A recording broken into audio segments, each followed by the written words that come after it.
یہ بھی سن رکھو کہ نیکوکاروں کے اعمال نامے علیین میں ہوں گے۔ تم کو کیا معلوم کہ علیین کیا چیز ہے؟ ایک دفتر ہے لکھا ہوا جس کے پاس مقرب فرشتے حاضر ہوتی ہیں۔ بے شک نیک لوگ نعمتوں میں ہوں گے، تختوں پر بیٹھے ہوئے نظارے کریں گے، تم ان کے چہروں ہی سے نعمت کی تازگی معلوم کر لو گے۔ ان کو شراب خالص سر بمہر پلائی جائے گی جس کی مہر مشک کی ہوگی۔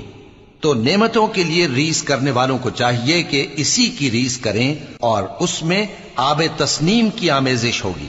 وہ ایک چشمہ ہے جس میں سے اللہ کے مقرب پیئیں گے۔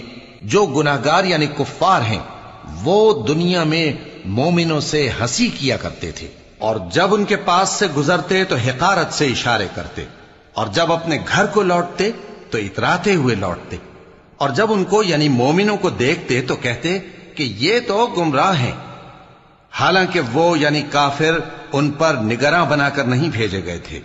تو آج مومن کافروں سے ہنسی کریں گے کہ مسندوں پر بیٹھے ہوئے ان کا حال دیکھ رہے ہوں گے۔ آج کافروں کو ان کے کاموں کا پورا پورا بدلہ مل گیا نا۔